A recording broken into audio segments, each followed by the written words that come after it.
ना संघर्ष ना मेहनत तो क्या मजा है जीने में। बड़े से बड़े तूफान थम जाते हैं जब आग लगी हो सीने में। हेलो दोस्तों, कैसे हो आप सभी लोग। मैं आशा करता हूँ कि आप सभी लोग एकदम बढ़िया होंगे। मेरा प्यारा सा यूट्यूब चैनल सफ़र जेई का हिंदी मीडियम अनुज वर्मा या फिर आईआईटी जेई अनुज वर्मा,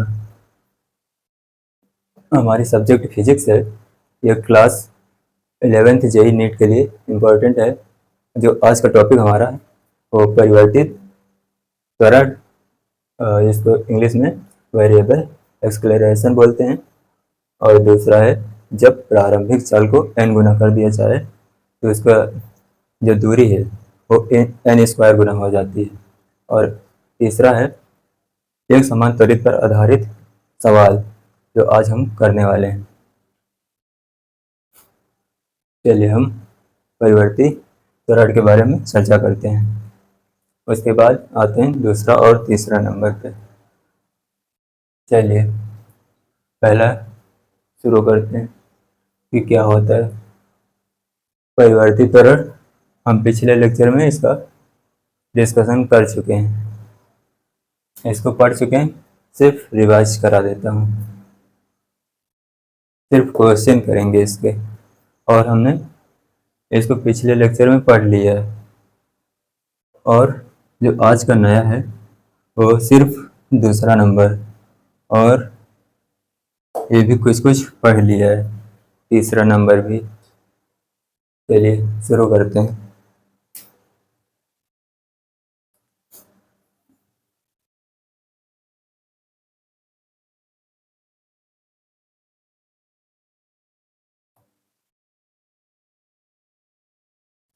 आइए देखते हैं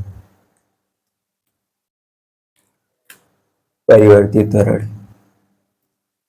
जब त्वरण बार बार बदल रहा हो,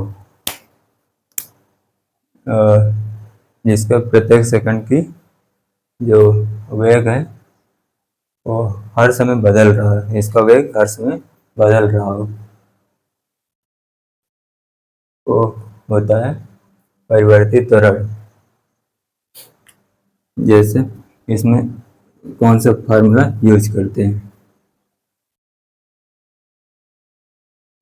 ए is equal to V D V upon D S, ये सब यूज करते हैं इसमें। और एस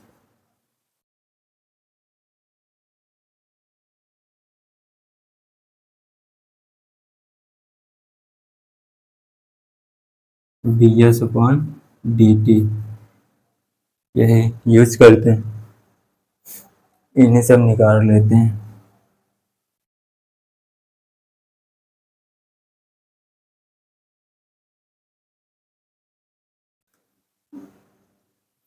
अगर हम विस्थापन का समय के सापेक्ष अवकलन करेंगे तो हमें वेग मिलेगा। अगर हम वेग का समय के सापेक्ष अवकलन करेंगे तो हमको त्वरण मिलेगा। अगर हम त्वरण का इंटीग्रेट करते हैं तो हमको वेग मिलेगा, और वेग का इंटीग्रेट करेंगे तो हमको विस्थापन मिलेगा। रिवर्सिबल प्रोसेस चलता है। फिर जैसे दे रखा है इधर एस, ये हो गया v, इधर a, ये क्या है विस्थापन, ये वेग, और ये त्वरण। अगर हम विस्थापन से वेग और त्वरण की ओर जाते हैं तो हमको अवकलन करना पड़ेगा समय के सापेक्ष।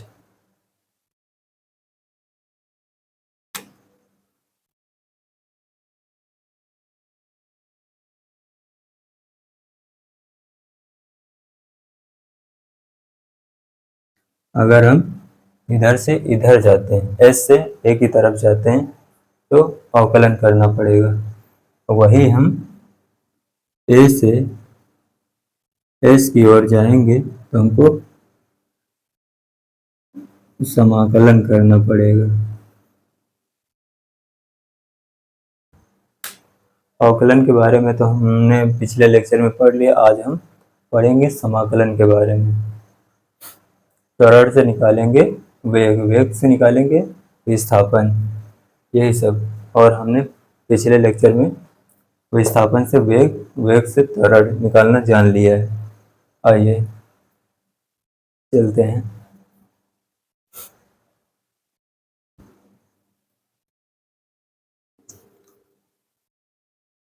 केस नंबर सेकंड, जिसका हम समाकलन करेंगे जब।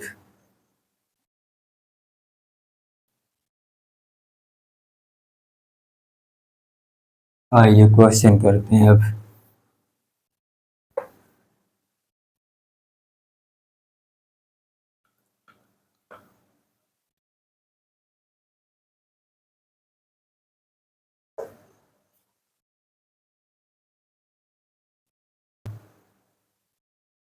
कह रहा एक पिंड मूल बिंदु से x अक्ष की ओर इस प्रकार गति करता है, किसी क्षण पर उसका वेग सूत्र जो है, वेग सूत्र हमको दे रखा है, और यहाँ पे जो वेग है वो मीटर पर सेकंड में है और समय सेकंड में, और जब कण मूल बिंदु से 2 मीटर की दूरी पर है।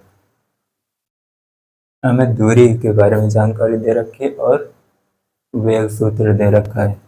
हम वेग सूत्र को लिख लेते हैं फिर, और किसी चीज के बारे में जानकारी नहीं दे रखी। आइए देखते हैं। वेग,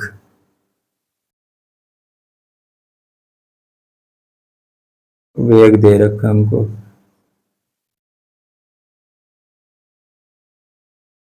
40 क्यूब माइनस 2t, ये दे रखा है। तो हमको निकालना है त्वरण। वेग का अवकलन हम समय के सापेक्ष करेंगे तो हमको त्वरण मिलेगा।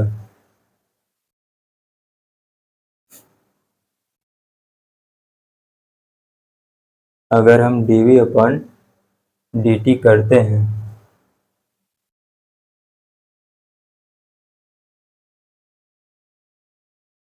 तो हमको फिर इसका क्या कहते हैं, जो दूरी दे रखी है हमको, ये हमारी ये दूरी किसी काम की नहीं रहेगी।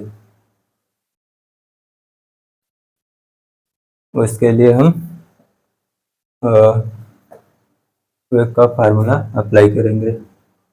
देखते हैं वेग क्या होता है।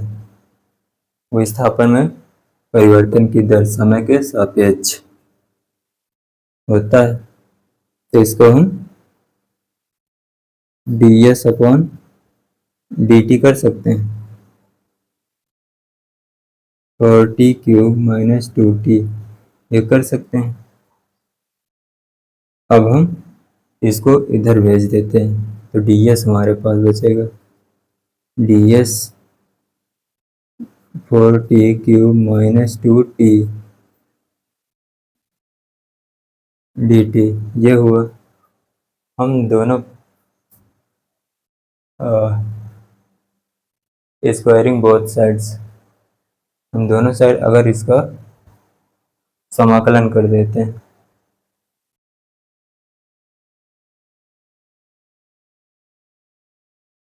तो हमें इधर s निकल आएगा, हमें विस्थापन प्राप्त हो जाएगा। चलिए देखते हैं, इसकी लिमिट देखते हैं। ये 0 से 2 तक इसकी लिमिट, और समय 0 से t तक यही है। आइए देखते हैं। समाकलन अवकलन को खा जाता है, इसके लिए ये कैंसिल। तो हमारे पास बचा s लिमिट 0 से 2 is equal to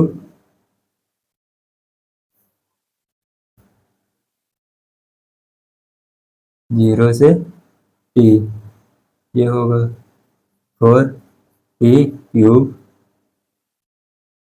dt minus 2t dt 0 से t तक ये होगा। इधर देखिए अब higher limit minus lower limit 0 हो जाएगी, हायर लिमिट हमारे पास 2 हो जाएगी।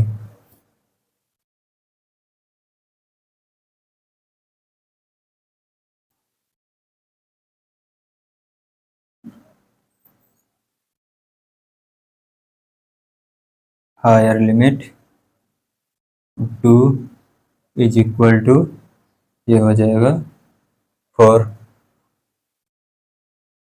बाहर निकाल लेते हैं 4 को, तो 4 इंटीग्रेशन 0 से टी क्यूब डी टी ये होगा माइनस 0 से टी, 2 को बाहर निकाल लिया, टी डी टी ये होगा। उसके बाद 2 इज इक्वल टू 4 और इधर ये होगा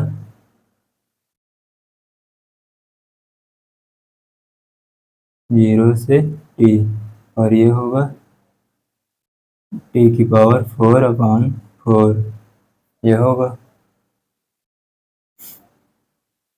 -2 इधर लिमिट 0 से t² 2 ये होगा।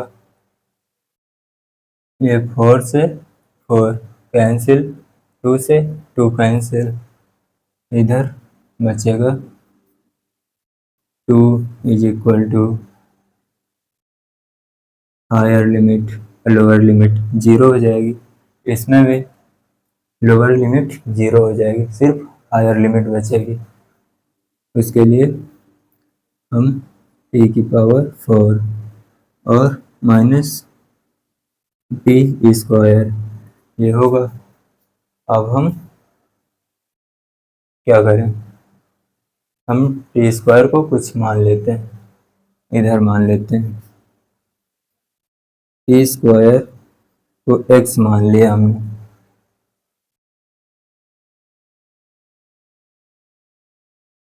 t² को हमने x मान लिया, तो ये हो जाएगा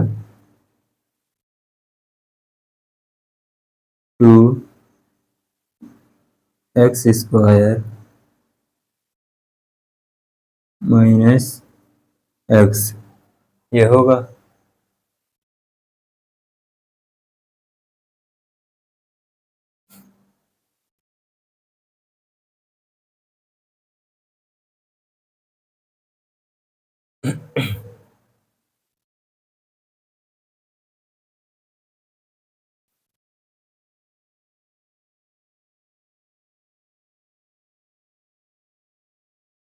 और ये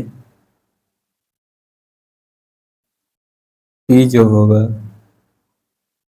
स्क्वायर को उस साइड ले जाएंगे तो ये x होगा, तो t इज इक्वल टू जो x है हमारा वो 2 मीटर, तो ये होगा √2। ये हमारा समय निकल आया, ये समय हो जाएगा इतना।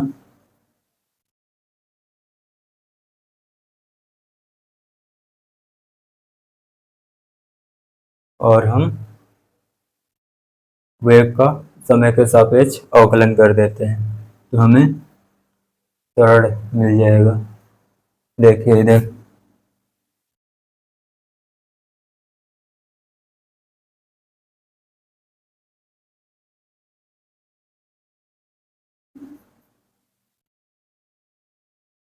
dv/dt करेंगे तो ये हो जाएगा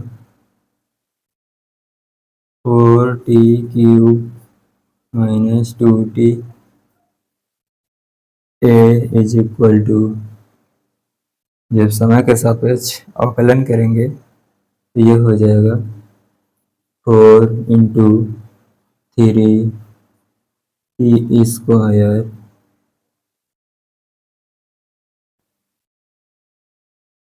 माइनस टू, टी का तो 1 हो जाएगा इतना, और ए होगा, हम टी की जगह पर रूट 2 लिख देते हैं। 4 × 3 ए स्क्वायर की जगह पे हम 2 रख देते हैं।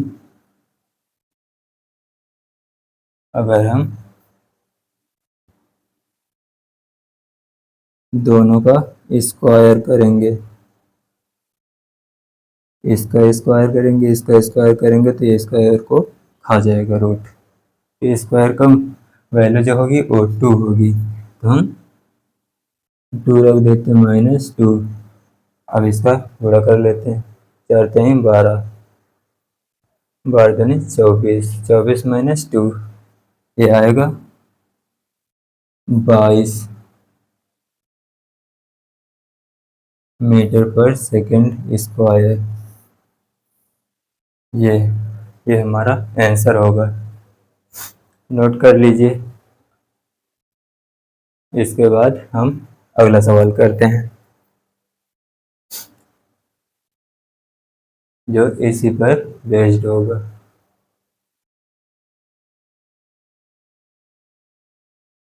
नोट हो गया होगा।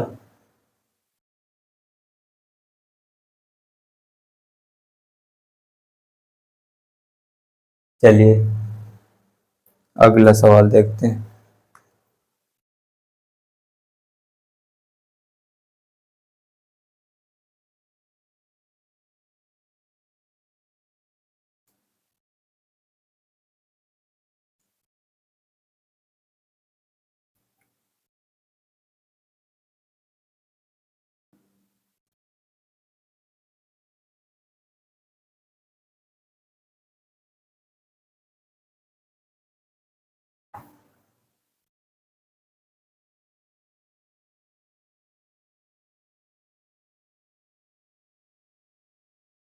चलिए अगला सवाल देखते हैं।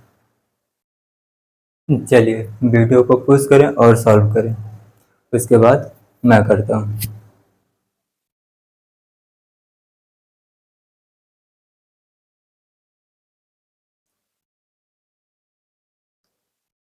चलिए देखिए क्या होगा इसका। कह रहा है किसी कण का वेग त्वरण दे रखा है हमको कि a = 3t² + 2t + 2 मीटर/सेकंड द्वारा दिया जाता है।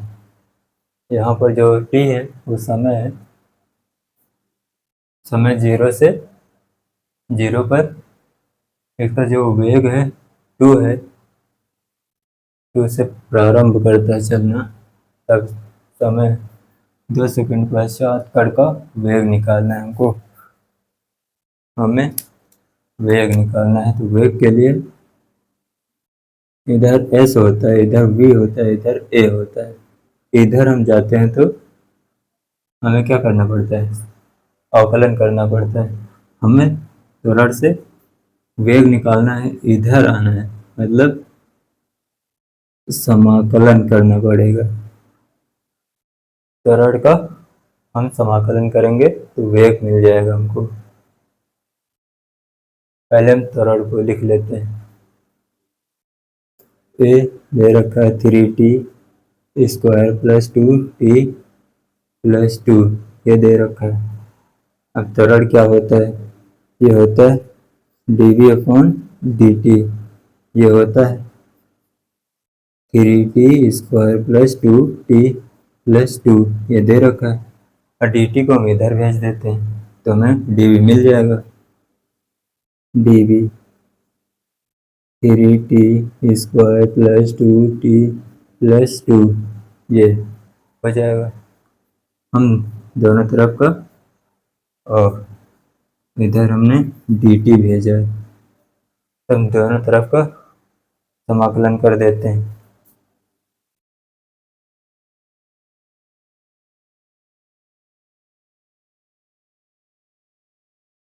जो वेग है हमारा वो वेग दे रखा है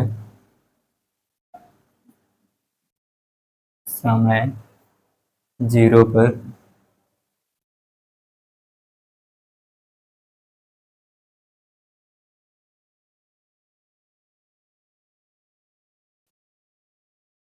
ये दे रखा है 2 से v, क्योंकि समय 0 पर इसका वेग है 2, तो हमने 2 से v तक ले गए, लिमिट 2 से v तक, और इधर 0 से कह रहा है 2 सेकंड तक, 2 सेकंड तक, 0 से 2 तक। आइए इसका हम समाकलन करेंगे, तो ये समाकलन अवकलन को खा जाएगा, तो हमें इधर v मिलेगा सिर्फ, तो ये हो जाएगा v, 2 से v तक लिमिट, इधर हो जाएगा, जब करेंगे 80 बाहर निकल आएगा, 0 से 2 T square D T plus 2, 0 से 2 टी प्लस 2 डी टी, ये होगा।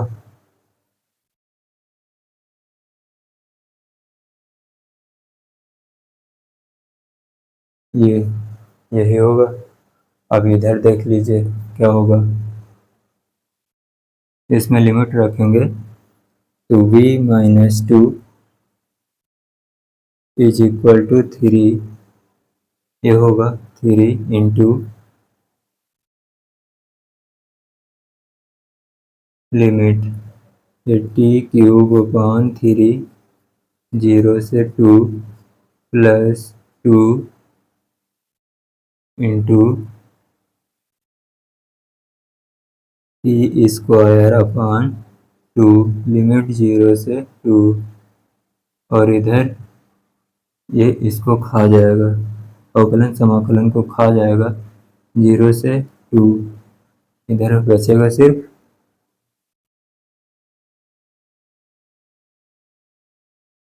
प्लस 2 टी, इधर 2, 0 से 2, अब इधर कर लेंगे हम v माइनस 2, ये 3 से ये 3 कैंसिल, और ये 2 से ये 2 कैंसिल, अब लिमिट रख देते हैं टी क्यूब, टी की जगह पर हम 2 रखेंगे तो 8 होगा, 8 प्लस 4 प्लस ये होगा 2 इंटू 2, ये होगा, तो v minus 2 is equal to ये 12, और 8 4 12, और 12 4 16, 12 4 16, 16 माइनस 2, और इधर माइनस का 2, इधर हुआ 16, इधर v, इधर माइनस है, इधर आएगा प्लस में हो जाएगा, ये हो जाएगा 18, प्लस में हो जाएगा, ये हो जाएगा 18, जो हमारा वेग निकल कर आएगा 18 मीटर पर सेकंड आएगा। नोट कर लीजिए, इतना सा समझ में आया होगा, अच्छा सवाल है।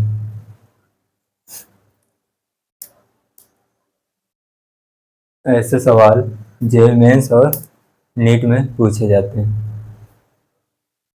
नोट कर लीजिए।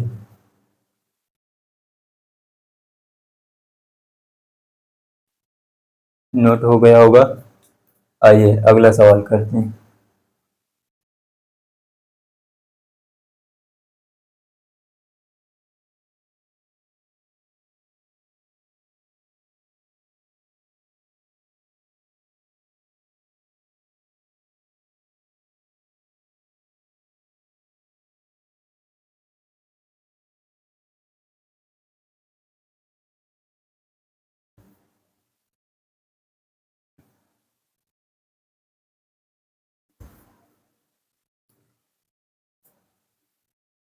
अगला सवाल देखते हैं। चलिए देखिए अगला सवाल। वीडियो को पुश करें और सॉल्व करें। इसमें हमको विस्थापन विस्थापन दे रखा है, हमें वेग निकालना है। वेग के लिए हम अवकलन करेंगे, विस्थापन का अवकलन करेंगे समय के सापेक्ष, तो हमको वेग मिल जाएगा।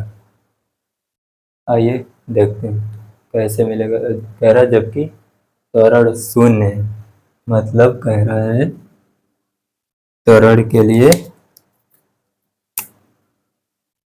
dv अपॉन dt यही होता है त्वरण। ये शून्य है, ये कह रहा है शून्य है इतना। आइए देखते हैं। एस दे रखा है हमको T cube minus 6t² plus 3t plus 4 ये दे रखा है। हमको निकालना है वेग। वेग निकालने के लिए हम इसका अवकलन कर देंगे समय के सापेक्ष, तो हमें वेग मिल जाएगा। ds अपॉन dt करेंगे तो 3t T cube plus 6t² plus 3t plus 4 ये करेंगे।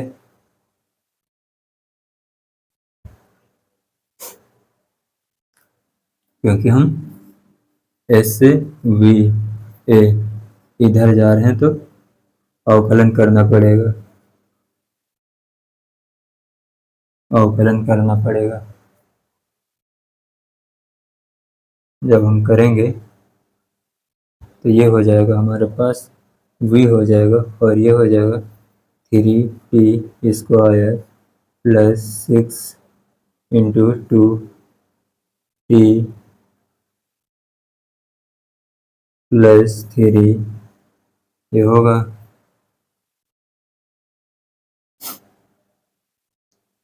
v is equal to 3t² plus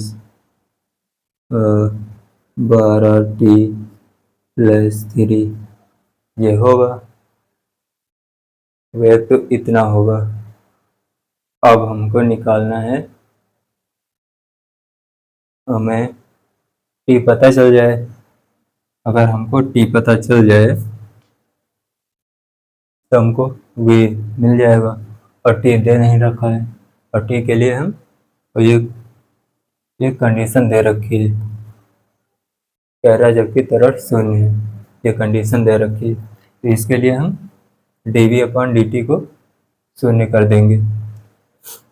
हमें वेग दे रखा है तो हम इसका अवकलन कर देते हैं, तो हमको त्वरण मिल जाएगा। त्वरण शून्य दिया है तो वही हम कर देंगे।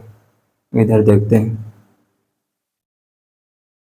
dv a is equal to dv upon dt, इसका हम अवकलन कर दें तो हमको त्वरण मिल जाएगा 3t² प्लस 12t प्लस 3। अब इसका हम अवकलन कर देंगे तो ये कह रहा है इतना जो है वो 0 है।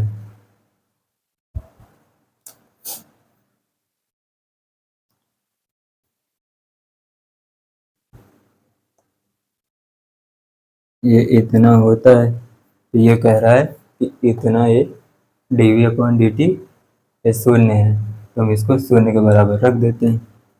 ये समीकरण हमारा बन गया। इसका अवकलन कर लेते हैं। जब हम इसका अवकलन करेंगे तो ये हो जाएगा 6t plus 12 is equal to 0 यही होगा। और ये 12 उधर चला जाएगा, माइनस का हो जाएगा। और ये t इज इक्वल टू -12, ये 6 नीचे आ जाएगा, 6 ये कैंसिल हो जाएगा तो बचेगा -2। जो t आएगा -2 सेकंड आएगा। ये हमारा टी निकल आया। अब हम इस टी को उठाकर इसमें रख देंगे टी की जगह पर, तो हमको वेग मिल जाएगा। यहाँ पर देखिए वेग,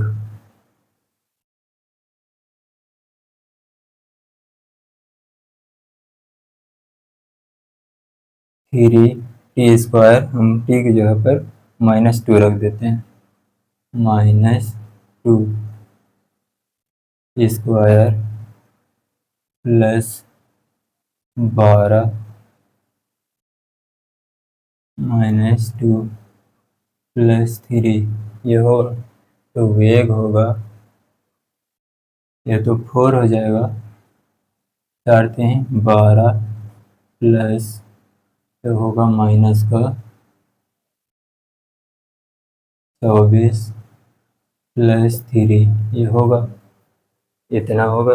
अब v =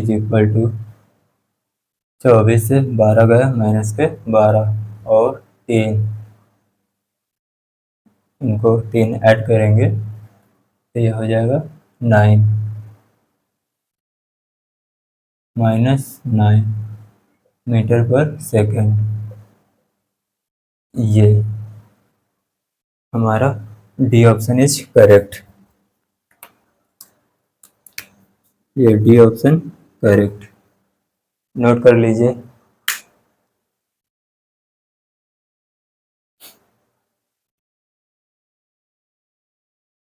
अब हम चर्चा करेंगे कि प्रारंभिक वेग, अगर प्रारंभिक वेग को n गुना कर दिया जाए तो उसकी जो दूरी है वो n² गुना हो जाती है। हम उस पर चर्चा करेंगे। अब इतना सा नोट कर लीजिए। चलिए, हो गया होगा। चलिए,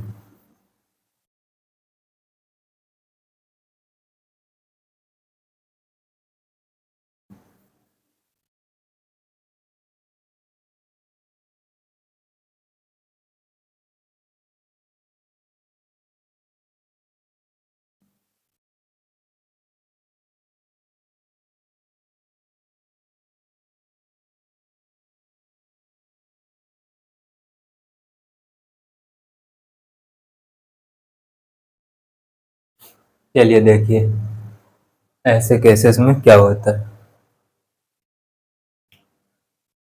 कह रहा है एक कार जिसकी प्रारंभिक चाल u दे रखा है, u चाल, प्रारंभिक चाल u मीटर पर सेकंड है, को ब्रेक लगाकर x दूरी चलने के बाद रोका जा सकता है। यदि इस कार के प्रारंभिक वेग को n गुना कर दिया जाए तो कार कितनी दूरी चलकर रुक जाएगी, यह कह रहा है। ऐसे केसेस में हम क्या करते हैं कि इसमें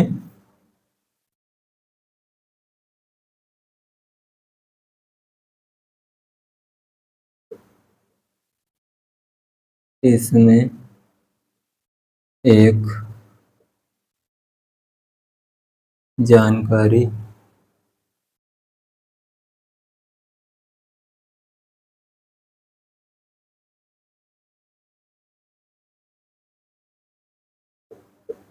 उससे त्वरण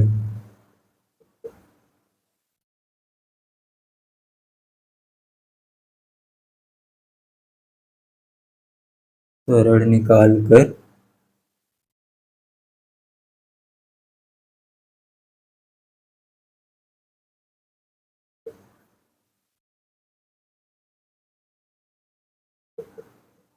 लेते हैं। इसके लिए हम याद रखते हैं कि जैसे u है, ये चाल है हमारी, इसको हम आखिर n गुना करेंगे तो इसकी जो दूरी है x डैश वो हो जाएगी n² x। इसको याद रखिए। ये होता है, ये हो जाता है। आइए देखते हैं कैसे होगा।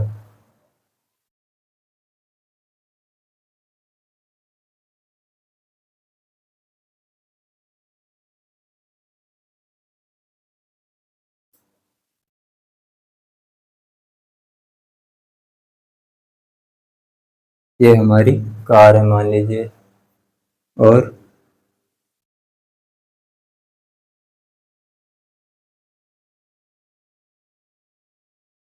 कह रहा है इसका जो प्रारंभिक चाल है यू मीटर पर सेकेंड। उसके बाद कह रहा है इसमें ब्रेक लगाया जाता है, और इसमें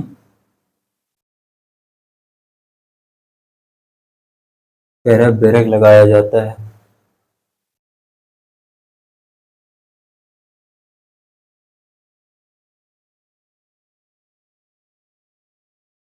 कह रहा है इसमें ब्रेक लगाया जाता है। तो ये चलकर कह रहा है एक्स दूरी यहाँ से चला, एक्स दूरी, और यहाँ पर जाकर रुक गया। तो इसका वेग हो गया, यहाँ पर आकर इसका वेग 0 हो गया, क्योंकि ये कह रहा है एक्स दूरी चलने के बाद रोका जा सकता है। इसका वेग 0 हो गया एक्स दूरी चलने के बाद। अब कह रहा है प्रारंभिक वेग को n गुना कर दिया जाए तो इसकी दूरी क्या होगी, वो कितनी दूरी चलकर रुक जाएगी।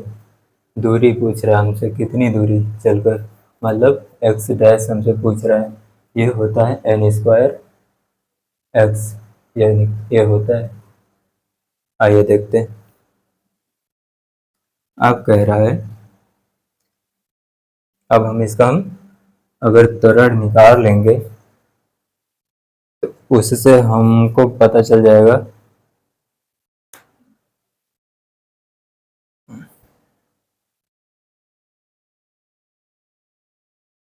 त्वरण से हम उसकी स्पीड की जानकारी कर सकते हैं।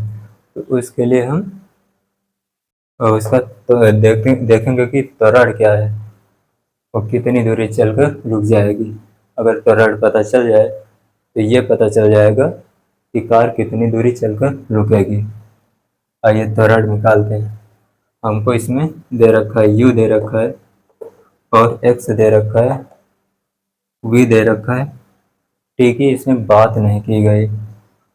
हमें वो फार्मूला अप्लाई करना है जिसमें प्रारंभिक वेग हो और दूरी भी हो और अंतिम वेग हो और त्वरण त्वरण की चर्चा की गई हो। तो ऐसे में हम करेंगे कौन सा तीसरा समीकरण यूज कर लेते हैं। उसमें समय नहीं आता है, तो उसके लिए होता है वी स्क्वायर बराबर U square plus 2 a s। यही होता है मंदन के लिए। अब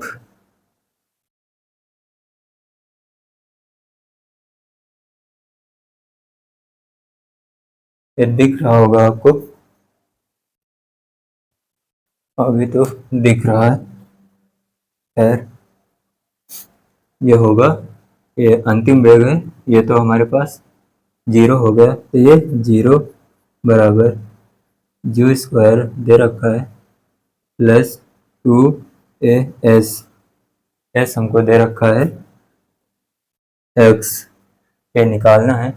हम ए निकाल लेते हैं। ए इज इक्वल टू, ये इधर आएगा, यू स्क्वायर इधर आएगा तो माइनस हो जाएगा, minus you square 2 a s 2x, ये इंटू में है तो इधर आएगा, तो ये भाग में आ जाएगा 2x। ये हमारे पास त्वरण आ गया। अब हम इसका सेकंड सेकंड समीकरण में रखेंगे। जब हम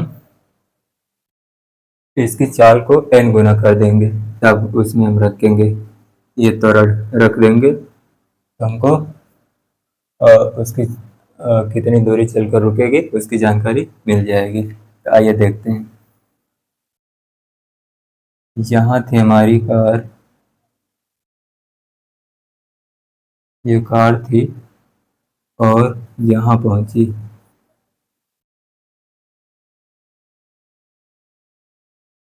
अब हम एन यू कर देते हैं, इसमें ब्रेक लगाएंगे और वी होगा 0 और ये होगा एक्स डैश।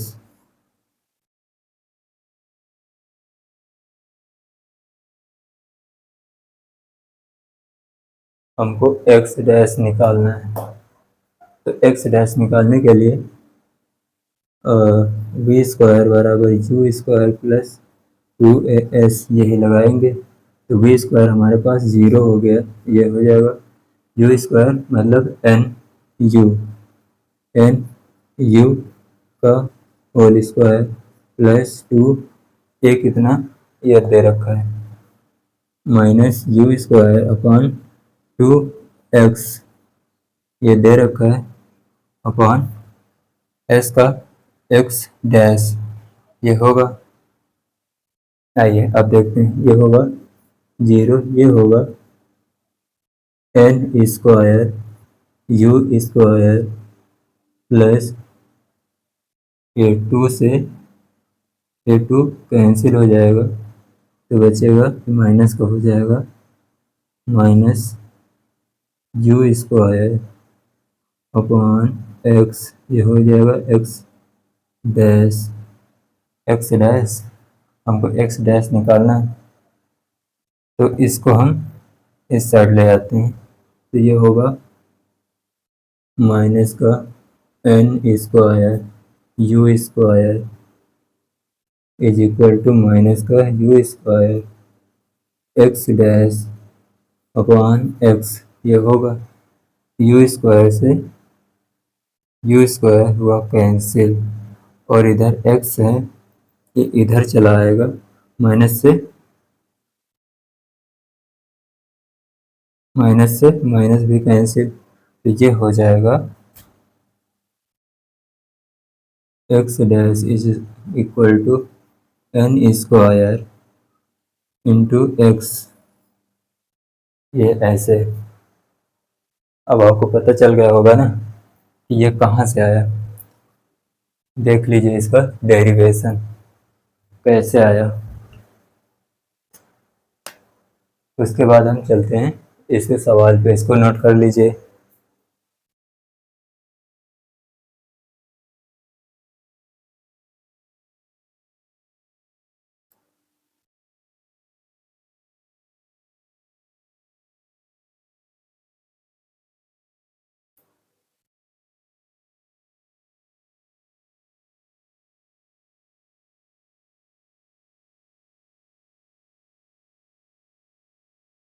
यह नीचे हो गया था इसलिए हमको कैमरा नीचे करना पड़ा।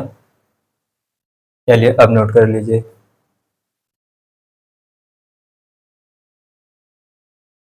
अब हम आएंगे इसके सवाल पे।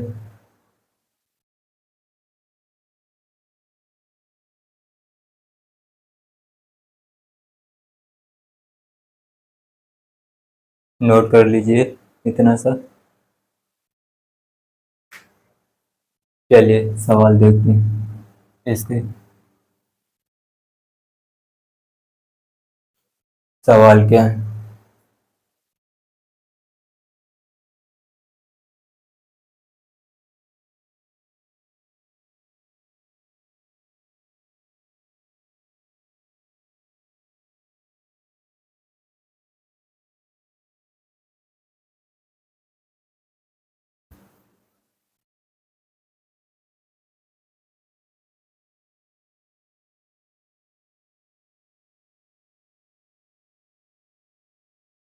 चलिए देखते हैं सवाल।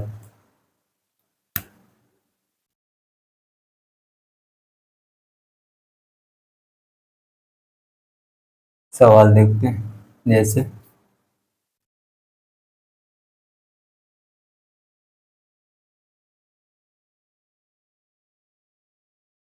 ये हमारी कार, इसकी चाल हमने 12 मीटर पर सेकंड कर दी और इसमें हमने ब्रेक लगाई और ये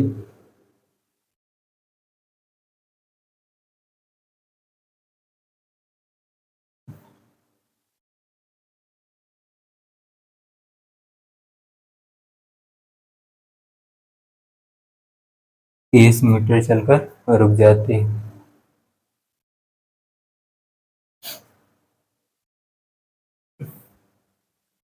तो सवाल क्या है,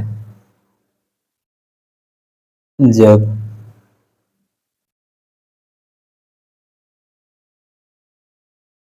चाल को n गुना करें तो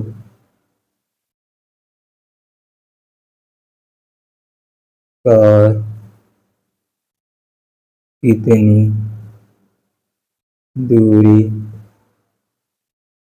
चलकर रुकेगी? ये सवाल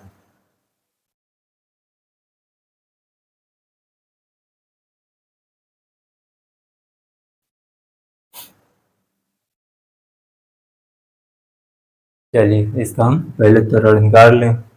उसी तरह जब त्वरण निकालेंगे तो हम त्वरण निकालेंगे।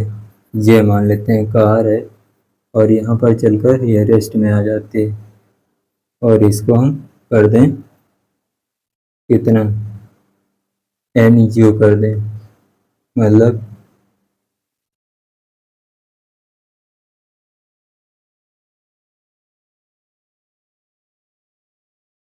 एन यू, और हमें दे रखा है यू बराबर 12 मीटर पर सेकंड और एस दे रखा है 30 मीटर पर सेकंड।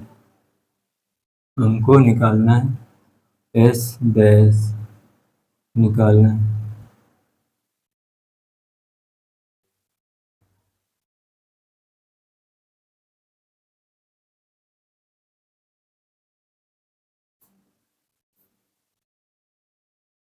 एस डैश, और इसमें जब ब्रेक लगी तो हम इसका त्वरण निकालेंगे पहले। उसके लिए वी स्क्वायर बराबर U square plus 2 AS। V square हमारे पास 0 होगा और यू कितना है, 12 है, 144 प्लस 2 AS कितना है, 30 मीटर है, 144 होगा। ये इधर आएगा माइनस में, 144 इज इक्वल टू 30×60, ये 60 होगा तो इधर आएगा, ये 60 हो जाएगा और ये ए हो जाएगा।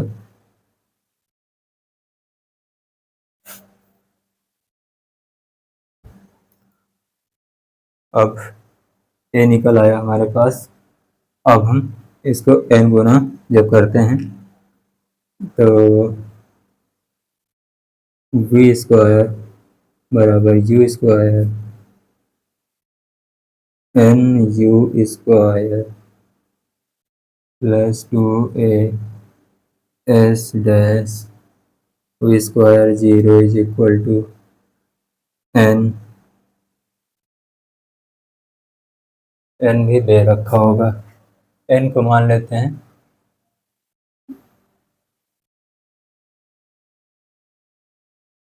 एन दे रखा है 3 गुना, 3 गुना मान लेते हैं, एन 3 गुना कर लेंगे तो ये हो जाएगा 3 × 12 का स्क्वायर प्लस 2, ए दे रखा है हमारे पास माइनस का 144/60 एस डैश। अब इधर निकाल लेंगे तो ये हो जाएगा घाटियाँ 36 का स्क्वायर प्लस ये हो जाएगा 288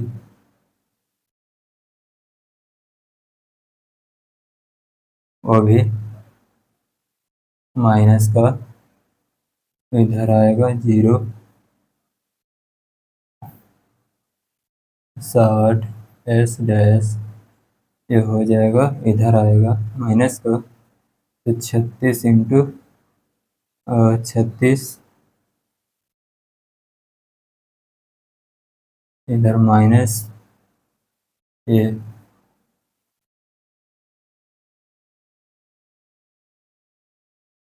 अब ये 60 इधर आ जाएगा और ये माइनस से ये माइनस कैंसिल हो जाएगा और इधर आ जाएगा 36 × 60/288 is equal to S dash. ये होगा, ये कैलकुलेशन बचा हुआ है, इतना तो आप कर सकते हैं। चलिए करते हैं, काटिए इसको 2 से 1 4 4 18 7 2 9 9 8 72 और 4 और ये 30 2 15 36 18 ये बचा 18 into 15 into is equal to S dash. ये हो जाएगा, कहाँ कर दें, यहाँ पे S dash is equal to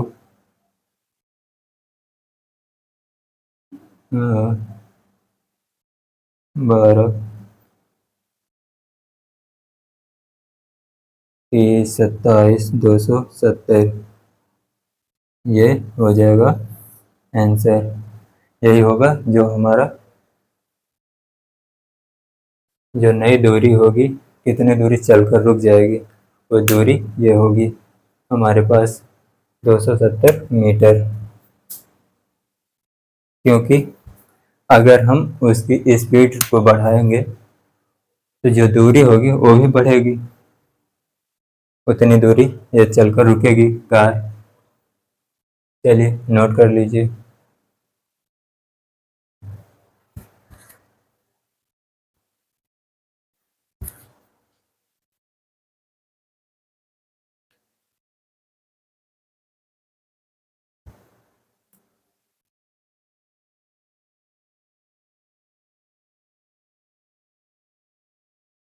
चलिए आज के लिए इतना काफ़ी। और हमारा जो आज छूट गया है, एक समान त्वरण गति, ये हमारा छूट गया है, इसको हम अगले लेक्चर में कवर करेंगे।